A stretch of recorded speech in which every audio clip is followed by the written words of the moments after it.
Hello दोस्तों, मैं सौरभ आपका स्वागत करता हूं मेरे चैनल कोडिंग वर्ल्ड में, जहां हम बड़े ही आसान तरीके से सी प्रोग्रामिंग लैंग्वेज के बारे में सीखेंगे। सो प्लीज़ चैनल को सब्सक्राइब कीजिए, वीडियोस को लाइक कीजिए और शेयर भी कीजिए। तो चलिए देखते हैं।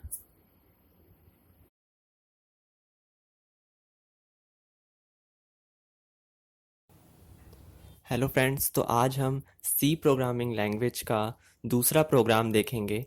इस प्रोग्राम के अंदर हम दो नंबर्स को कैसे सम कर सकते हैं, हम वो समझेंगे। तो आइए शुरू करते हैं।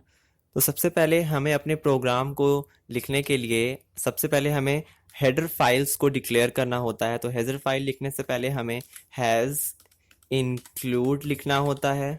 उसके बाद हमें लिखना होता है stdio.h। तो यहाँ पर ये हमारी हेडर फाइल है stdio.h, क्योंकि हम इस प्रोग्राम के अंदर इनपुट आउटपुट फंक्शंस को एक्सेस करने वाले हैं। तो इस तरीके से हमने अपना हेडर फाइल डिक्लेयर कर लिया। उसके बाद हमें अपने मेन फंक्शन को डिक्लेयर करना है। तो हम यहाँ पे लिखते हैं void यानी इम्पटी मेन, यानी कि हमारा जो मेन फंक्शन है। तो फंक्शन को रिप्रेजेंट करने का तरीका होता है पैरेंथेसिस को ऑन और ऑफ करना। अब यहाँ पर हम कर्ली ब्रेसेस को ऑन करेंगे, इसका मतलब कि हम यहाँ पर अपने मेन फंक्शन को शुरू करने वाले हैं। अब यहाँ तक तो समझ में आ गया कि अब आपको इतना सभी प्रोग्राम्स के अंदर करना होता है। तो अब सबसे पहले आपको ये समझना है कि ये जो प्रोग्राम है, इसे बनाने के लिए हमें कितने वेरिएबल्स की ज़रूरत पड़ने वाली है। तो जैसा कि हमने बताया कि ये प्रोग्राम दो नंबर्स को सम करेगा।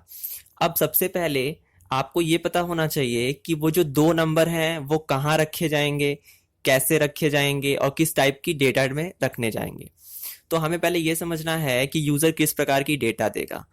तो यूज़र से हम एक INT टाइप की डेटा इंटर करवाने वाले हैं। तो हम यहाँ पे डेटा टाइप को डिक्लेयर करेंगे INT। उसके बाद हमें वेरिएबल्स कितने चाहिए। जैसा कि आपको पता है कि वेरिएबल का काम होता है किसी भी डेटा को स्टोर करना।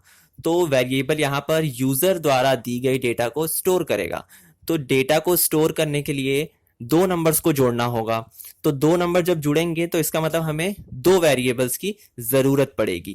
पहले तो दो वेरिएबल डिक्लेयर करते हैं। हमने उसे रख लिया है x, दूसरा है y, यानी कि जो दो नंबर यूजर देगा वो x और y नाम के वेरिएबल में स्टोर कर लिए जाएंगे। अब जब ये दोनों नंबर स्टोर हो गए तो अब ये जुड़कर एक और वेरिएबल में रखे जाएंगे। तो हम यहाँ पर एक और वेरिएबल ले ले रहे हैं सम नाम का, जिसमें हम 0 रख रहे हैं। अब यहाँ पर 0 हम क्यों रख रहे हैं सम में, क्योंकि यहाँ पर हमें अर्थमेटिकल काम करना है। और कभी कभी क्या होता है कि जो वेरिएबल अगर इम्पटी होता है तो उसमें गार्बेज वैल्यू रख दी जाती है, और गार्बेज वैल्यू आपके आंसर्स को मैनिपुलेट कर सकती है। इसलिए हम उस वेरिएबल को 0 दे रहे हैं जिस वेरिएबल में हमारा आंसर आने वाला होगा। तो x में यूजर दे रहा है, y में भी यूजर दे रहा है, और सम तो अभी फ्री है तो इसलिए हम इसमें 0 रख रहे हैं, ताकि जो भी नंबर यूजर दे उन दोनों को जोड़कर उस 0 को हटा करके नए नंबर को रख दिया जाए। तो ये था हमारा वेरिएबल डिक्लेरेशन। तो तीन वेरिएबल हमारे डिक्लेयर हो गए। अब हमें यूजर को एक मैसेज शो कराना है कि आपका काम क्या है। तो यूजर को हम एक मैसेज शो कराने के लिए हम यहाँ पर printf फंक्शन का यूज करेंगे। printf फंक्शन के अंदर हमें लिखना होगा एक मैसेज। तो हम मैसेज में लिखेंगे इंटर द टू नंबर्स। तो हमने यहाँ पे एक मैसेज शो कराया यूजर को कि उनका काम है दो नंबर इंटर करना। अब यहाँ पर हम दो तरीके से अपने स्कैनफ फंक्शन को यूज कर सकते हैं। या तो हम एक नंबर मांगे फिर दूसरा नंबर मांगे, या फिर हम दोनों नंबर्स को एक ही स्कैनफ फंक्शन के अंदर इंटर करा लें। तो यहाँ पर हम दोनों फंक्शन को एक ही स्कैनफ फंक्शन के अंदर एक्सेस करेंगे, यानी दोनों वेरिएबल की डेटा एक ही जगह पर स्टोर होगी। तो हम यहाँ लिख लेते हैं स्कैनफ। अब स्कैनफ के अंदर हम दो %d का साइन लगाएंगे, सॉरी %d का साइन लगाएंगे। क्यों? क्योंकि यहाँ पर यूजर दो नंबर देने वाला है, तो दो बार हम %d और %d का यूज करेंगे। उसके बाद कॉमा लगाएंगे। अब हमें उस वेरिएबल का नाम बताना है जिसमें डेटा रखी जानी है, लेकिन उससे पहले एक एड्रेस ऑपरेटर का हम हमेशा यूज करते हैं। वो एड्रेस ऑपरेटर %, के नाम से जाना जाता है। तो हम यहाँ पर m% लिखेंगे x, दूसरा वेरिएबल है हमारा m% के साथ y, उसके बाद हम कोष्टक को बंद और फिर सेमीकोलन। तो यहां पर हमारा प्रिंटफ हो गया, यानी कि इंटर द टू नंबर्स। तो यूजर अब दो नंबर इंटर करेगा और फिर स्कैनफ फंक्शन का काम क्या है कि यूजर जो दो नंबर इंटर करने वाला है उसे x और y नाम के वेरिएबल के अंदर रख देना। और यहां पर जो पहला %d है वो x के लिए काम कर रहा है और जो दूसरा %d है वो y के लिए काम कर रहा है। तो इस तरीके से हमारा दोनों वेरिएबल में डेटा स्टोर हो जाएगा। अब डेटा तो यूजर ने स्टोर करा ली, तो अब हमें क्या करना है कि जो डेटा यूजर दे रहा है उसको जोड़ना है। तो जोड़ने वाला वेरिएबल हमारा कौन सा है? सम। तो हम लिखेंगे सम इक्वल टू का साइन x प्लस y और फिर सेमीकोलन। याद रखिएगा सेमीकोलन सब में लगेगा क्योंकि ये सब स्टेटमेंट्स हैं और स्टेटमेंट्स को हमेशा हमें क्लोज करना होता है। तो सेमीकोलन हर स्टेटमेंट के एंड में लगाया जाएगा। नेक्स्ट लाइन हमने लिखी है sum equal to x plus Y. इसका मतलब है कि सम नाम के वेरिएबल में x और y की डेटा को जोड़कर रखा जाएगा। जैसा कि हमने पहले असाइनमेंट ऑपरेटर जब पढ़ा था तो वहां पे हमने देखा था कि पहले सारे एक्सप्रेशन होंगे, उसके बाद वैल्यू को असाइन किया जाएगा। तो पहले x और y की वैल्यू को जोड़कर फिर सम नाम के वेरिएबल में स्टोर करा दी जाएगी। तो अब इस तरीके से ये हमारा सम का काम तो हो गया, यानी कि वैल्यू जुड़कर सम नाम के वेरिएबल में स्टोर हो चुकी है। अब उसे प्रिंट करना होगा, क्योंकि जब तक हम उसे प्रिंट नहीं करेंगे तब तक वो वैल्यू हमें स्क्रीन पर शो नहीं होगी। तो उसे प्रिंट करने के लिए हमें फिर से प्रिंटफ फंक्शन की सहायता लेनी होगी। तो हमने लिखा फिर से प्रिंटफ फंक्शन, उसके बाद हमने लिख दिया एक मैसेज कि sum is equal to %d, फिर उसके बाद कॉमा।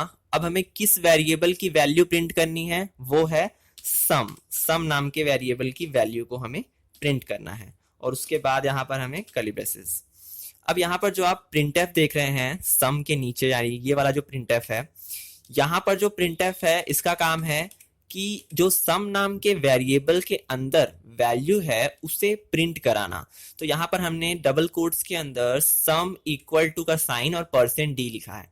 तो सम तो एक मैसेज है, लेकिन %d की जगह पर सम नाम के वेरिएबल की वैल्यू को प्रिंट कराया जाएगा, यानी कि जहां %d है वहां पर इस सम नाम के वेरिएबल की वैल्यू प्रिंट हो जाएगी और जो भी आंसर होगा वो सम इक्वल टू करके हमें स्क्रीन पर शो होगा।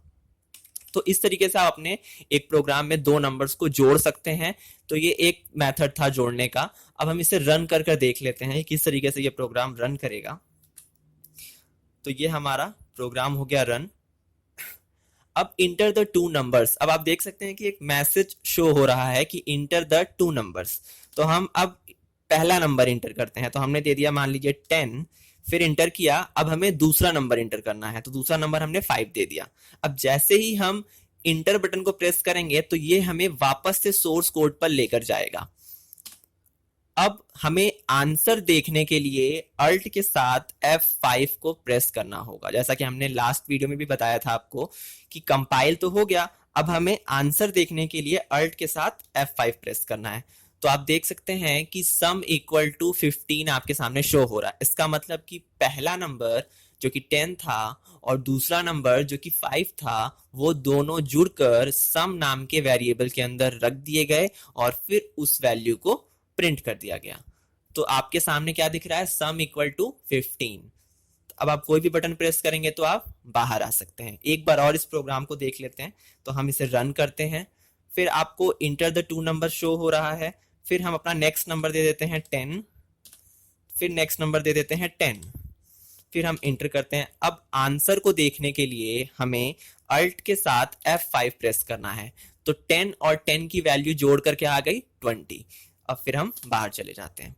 तो ये था आपका दो नंबर्स को सम करने का प्रोग्राम। तो इस तरीके से आप दो नंबर्स को जोड़ सकते हैं, दो नंबर्स को घटा भी सकते हैं और आप गुणा भाग भी कर सकते हैं, यानी कि एडिशन, मल्टीप्लिकेशन, सब्सट्रैक्शन और डिवीजन, ये सारी चीजें आप एक प्रोग्राम में कर सकते हैं। आपको कुछ नहीं करना है, सिर्फ आपको साइन बदलते चले जाने हैं। तो इस तरीके से आप अपने दो नंबर्स को सम कर सकते हैं और आप इस तरीके से उसे सब्सट्रैक्ट भी कर सकते हैं और बाकी सारी चीजें भी कर सकते हैं। तो आज का वीडियो यहीं पर खत्म होता है। आई होप आपको समझ में आ गया होगा, और नहीं आया है तो आप कमेंट करके उससे पूछ सकते हैं या फिर आप हमें मेल भी कर सकते हैं।